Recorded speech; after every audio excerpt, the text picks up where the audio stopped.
So nice to see you, Wendy. So how are you doing today? Good, Zach. Thank you so much. How about you? I'm very well. I always really like speaking to you because every time I do, you have a really funky, different background, right? And I love it. It's all about doing good. Can you kindly give everyone the background on what so doing good are and what they're achieving right now? Yeah, you bet. So first of all, we're pre-launch. So we're pre-launched by a handful of days. So we're racing towards our first soft opening.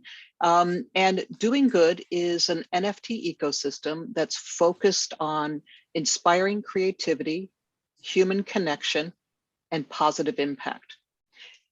So that's the kind of environment we play in. And what that means is that with every NFT purchase on Doing Good, with each and every NFT purchase on Doing Good, a donation is sent to a participating nonprofit. And what we're trying to do is some of the similar things that Jeremy talked about, which is to normalize giving and make it an everyday thing to share, and to recognize that we're all connected. And this is a way to sort of codify and make stronger and visible those connections. That's fantastic. Can you kindly tell us, so how did you yourself get involved in this whole NFT space? Yeah, so when David was doing his opening, I thought, oh, wow, he's given me a platform to talk about something I don't even think I spoke to you about, Zach.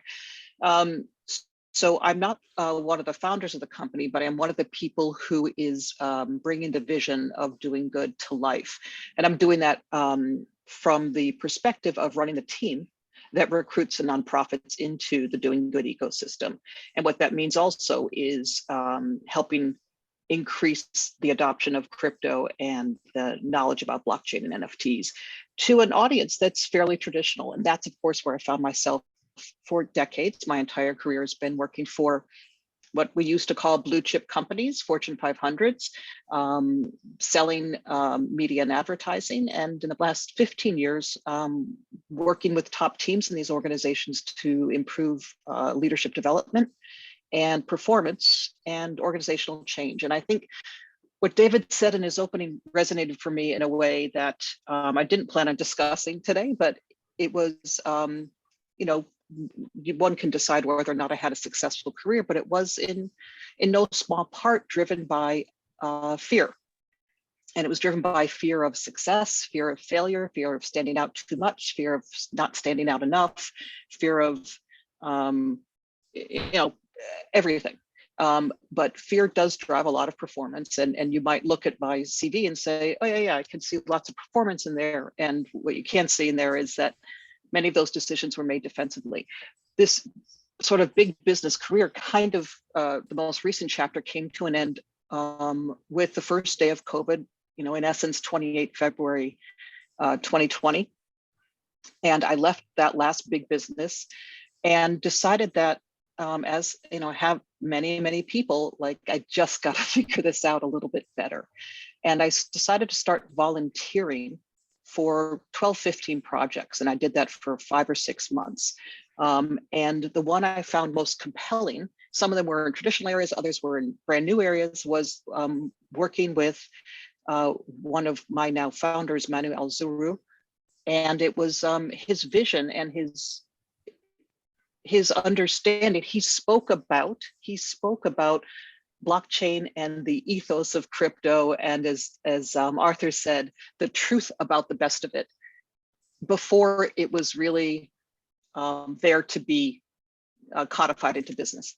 And I just decided that all the other projects I was going to peel away, and I was going to work with this guy, doing whatever I could do, lend my professional and managerial expertise to making whatever he said that day come to life. And about 11 months ago, what he said one day was, we are going to be doing good with every single transaction on both ends of the transaction with NFTs in the blockchain using crypto.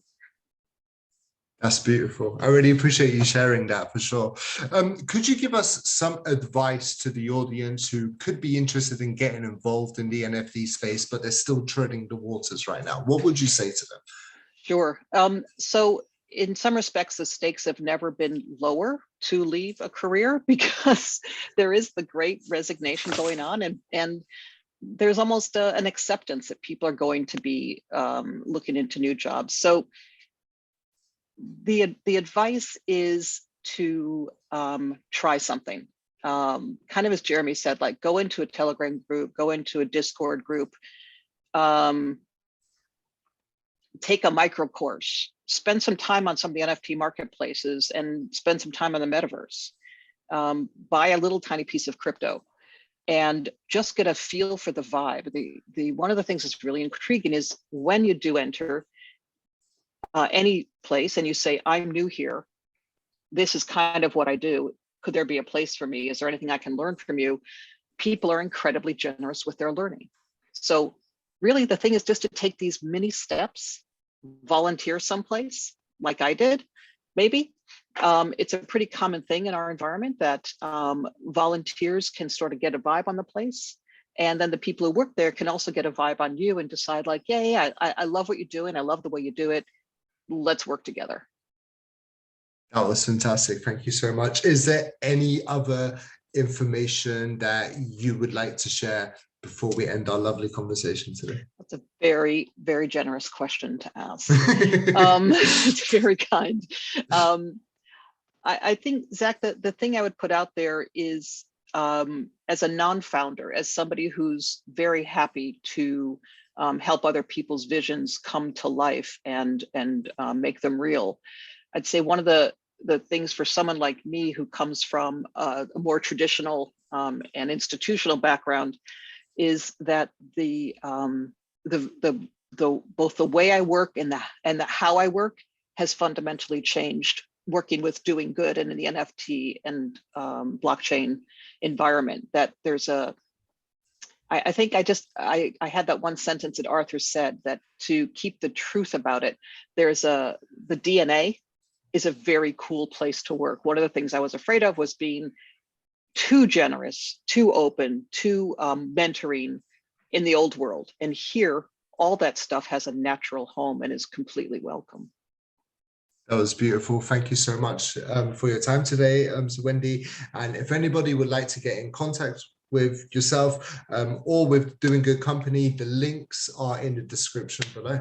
Enjoy the rest of your day, Wendy. Thank you so much. Thank you so much. Bye.